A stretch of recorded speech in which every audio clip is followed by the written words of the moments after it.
ಮಹಾಮಾರಿ ಕರೋನಾ ಪರಿಣಾಮದಿಂದ ಮತ್ತು ಹವಾಮಾನ ವೈಕೃತ್ಯದಿಂದ ಇನ್ನೊಂದು ಹೊರಗಡೆ ಇರುವಂಥ ಇನ್ಫೆಕ್ಷಿಯಸ್ ಆರ್ಗ್ಯಾನಿಸಮ್ಸ್ ಡಿಸೀಸಸ್ಗಳಿಂದ ಈ ಎಲ್ಲ ವಯಸ್ಸಿನವರು ಅದರಿಂದ ಆತಂಕ ಪಟ್ಕೊಳ್ತಿದ್ದಾರೆ. ಅದರಲ್ಲಿ ಸ್ಪೆಷಲಿ ಚಿಕ್ಕ ಮಕ್ಕಳು ಯಾರಿನ್ನೂ ಬೆಳವಣಿಗೆಯಲ್ಲಿರ್ತಾರೆ ಅವರು ತುಂಬ ಗಾಬರಿಯಾಗಿದ್ದಾರೆ.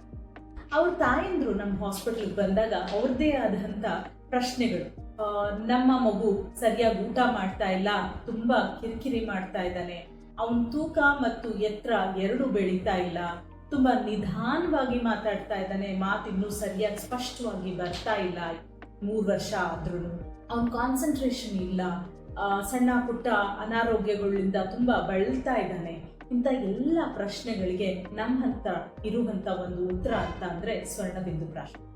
ಸ್ವರ್ಣಬಿಂದು ಪ್ರಾಶನ ಆಯುರ್ವೇದದ ಒಂದು ಲಸಿಕಾ ಪದ್ಧತಿಯಾಗಿರುತ್ತೆ. ಇದನ್ನ ಆಚಾರ್ಯ ಕಾಶ್ಯಪರು ಹೇಳಿರ್ತಾರೆ.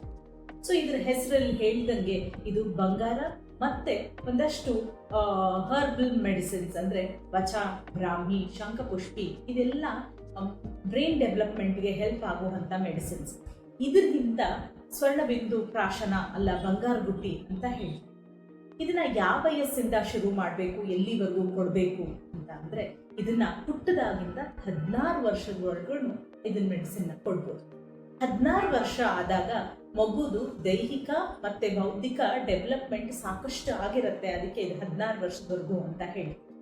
ಇದಾದ್ಮೇಲೆ ಇದನ್ನ ಎಷ್ಟು ದಿನ ಕೊಡ್ಬೇಕು ಅಂತ ಹೇಳಿ ಇದನ್ನ ಆಚಾರ್ಯ ಕಾಶ್ಯಪರು ಹೇಳಿರ್ತಾರೆ. ಮಾಸಾತ್ ಪರಮ ಮೇಧಾವಿ ಅಂತ ಅಂದ್ರೆ ಕಂಟಿನ್ಯೂಸ್ ಆಗಿ ತಿಂಗಳಾನ್ಗಟ್ಲೆ ಕೊಟ್ಟಾಗ ಅವನದು ಬುದ್ಧಿ ಶಕ್ತಿ ತುಂಬಾ ಚೆನ್ನಾಗಿ ಬೆಳೆಯುತ್ತೆ ಅಂತ ಹೇಳಿ. ಷಡ್ವಿಧ ಮಾಸ ಶ್ರುತದ ರಾಹ ಅಂತ ಹೇಳ್ತಾರೆ. ಕಂಟಿನ್ಯೂಸ್ 6 ತಿಂಗಳು ಕೊಟ್ಟಾಗ ಅವನ ಮೆಮೊರಿ ಪವರ್ ತುಂಬಾ ಚೆನ್ನಾಗಿರುತ್ತೆ. ಸೊ ಇದನ್ನ 2 ರೀತಿಯಲ್ಲಿ ಕೊಡ್ತಾರೆ. ಒಂದು ಪುಷ್ಯ ನಕ್ಷತ್ರ. ಪುಷ್ಯ ನಕ್ಷತ್ರ ಪ್ರತಿ ತಿಂಗಳು 27ನೇ ದಿನ ಪುಷ್ಯ ನಕ್ಷತ್ರ ಬಂದಿರುತ್ತೆ. ಪುಷ್ಯ ನಕ್ಷತ್ರದಂದು ಅವತ್ತು ಅದು ನರಿಶ್ಮೆಂಟ್ ಡೇ ಅಂತ ಹೇಳ್ತೀವಿ. ಅಂದ್ರೆ ಮೆಡಿಸಿನ್ ತುಂಬಾ ಚೆನ್ನಾಗಿ ಅಬ್ಸಾರ್ಬ್ ಆಗತ್ತೆ. ಆಮೇಲೆ ದೇಹದಲ್ಲಿ ದೋಷ ಎಲ್ಲ ಬ್ಯಾಲೆನ್ಸ್ಡ್ ಇರುತ್ತೆ. ಅದಕ್ಕೆ ಪುಷ್ಯ ನಕ್ಷತ್ರ. ಹೊಸದಾಗಿ ಸ್ಟಾರ್ಟ್ ಮಾಡೋರು ಪುಷ್ಯ ನಕ್ಷತ್ರದಿಂದ ಸ್ಟಾರ್ಟ್ ಮಾಡಿ 6 ತಿಂಗಳವರೆಗೂ ಅದನ್ನ ಪ್ರತಿ ದಿನ ಕೊಡೋದ್ರಿಂದ ಲೈಫ್ ಟೈಮ್ ಇಮ್ಯುನೈಸೇಷನ್ ಆಗುತ್ತೆ.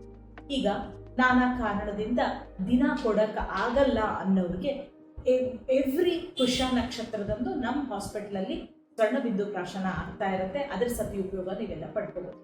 ಸೊ ಇದರಿಂದ ಏನು ಲಾಭಗಳು ಅಂತ ತಿಳ್ಕೋಬೇಕು ಅಂತ ಅಂದ್ರೆ ಇದರಿಂದ ಪಚನ ಕ್ರಿಯೆ ತುಂಬಾ ಚೆನ್ನಾಗಿ ಇರುತ್ತೆ. ಇದರಿಂದ ರೋಗ ನಿರೋಧಕ ಶಕ್ತಿ ಹೆಚ್ಚುತ್ತೆ. ಇದರಿಂದ ಶಾರೀರಿಕ ಮತ್ತೆ ಬೌದ್ಧಿಕ ಬೆಳವಣಿಗೆಗಳು ತುಂಬಾ ಚೆನ್ನಾಗಾಗತ್ತೆ. ಮಕ್ಕಳಲ್ಲಿ ರೋಗ ನಿರೋಧಕ ಶಕ್ತಿ ಹೆಚ್ಚುತ್ತೆ. ನಾನು ತುಂಬ ರಿಸಲ್ಟ್ ನೋಡಿರೋದು ಲಾಸ್ಟ್ ಒಂದು 8 ವರ್ಷದಿಂದ ನನ್ನ ಹಾಸ್ಪಿಟಲಲ್ಲಿ 1000ಕ್ಕಿಂತ ಹೆಚ್ಚು ಮಕ್ಕಳು ಸ್ವರ್ಣಬಿಂದು ಪ್ರಾಶನದಿಂದ ಲಾಭ ಪಡ್ಕೊಂಡಿದ್ದಾರೆ. ಅದರಲ್ಲಿ ರಿಸಲ್ಟ್ ತುಂಬ ಚೆನ್ನಾಗಿದೆ. ಎಸ್ಪೆಷಲಿ ಅದರಲ್ಲಿ ಹೇಳಬೇಕು ಅಂದರೆ ಡಿಲೇಡ್ ಸ್ಪೀಚ್ ಇರ್ಬೋದು, ಅದರಲ್ಲಿ ತುಂಬ ನಿಧಾನವಾಗಿ ಮಾತು ಬರೋದು ಇರ್ಬೋದು, ಆಟಿಸ್ಟಿಕ್ ಚೈಲ್ಡ್ ಇರ್ಬೋದು, ADHD ಚೈಲ್ಡ್ ಇರ್ಬೋದು, ಚಿಕ್ಕ ಪುಟ್ಟ ಬಾಧೆಗಳಿಂದ ತುಂಬ ರಿಪೀಟೆಡ್ ಆಗಿ ಕೆಮ್ಮು ನೆಗಡೆ ಆಗುವಂಥದ್ದಿದ್ದವ್ರದ್ದು ಅವ್ರಿಗೆಲ್ಲ ತುಂಬ ಒಳ್ಳೆಯ ರೋಗ ನಿರೋಧಕ ಶಕ್ತಿ ಹೊಂದಿ ಅವ್ರು ತುಂಬ ಚೆನ್ನಾಗಿ ಇವಾಗ ಇದ್ದಾರೆ ಅಂತ ಹೇಳ್ತಾರೆ. ಸೊ ನಾನು ಡಾಕ್ಟರ್ ಶ್ರೀದೇವಿ ದೇಸಾಯಿ, ತಥಾಗತ ಆಯುರ್ವೇದ ಪಂಚಕರ್ಮ ಹಾಸ್ಪಿಟಲ್ ಬಾಗಲಕೋಟ್ ತಮ್ಮಲ್ಲೆಲ್ಲ ಕೇಳ್ಕೊಳ್ಳೋದೇನು ಅಂತ ಅಂದರೆ ಇದು ಪ್ರತಿಯೊಂದು ಮಗುಗೆ ಕೊಡಬೇಕಾಗಿರೋ ಒಂದು ಸಂಸ್ಕಾರ ಸ್ವರ್ಣಬಿಂದು ಪ್ರಾಶನ ಆಗಿರೋದ್ರಿಂದ ತಾವೆಲ್ಲರೂ ತಮ್ಮೆಲ್ಲ ಮಕ್ಕಳಿಗೂ ಇದರ ಸದುಪಯೋಗ ಪಡ್ಕೊಳ್ಳಿ ಅಂತ ಹೇಳ್ತಾ ನನ್ನ ಈ 2 ಮಾತುಗಳನ್ನ ಮುಗಿಸ್ತೀನಿ. ಧನ್ಯವಾದ.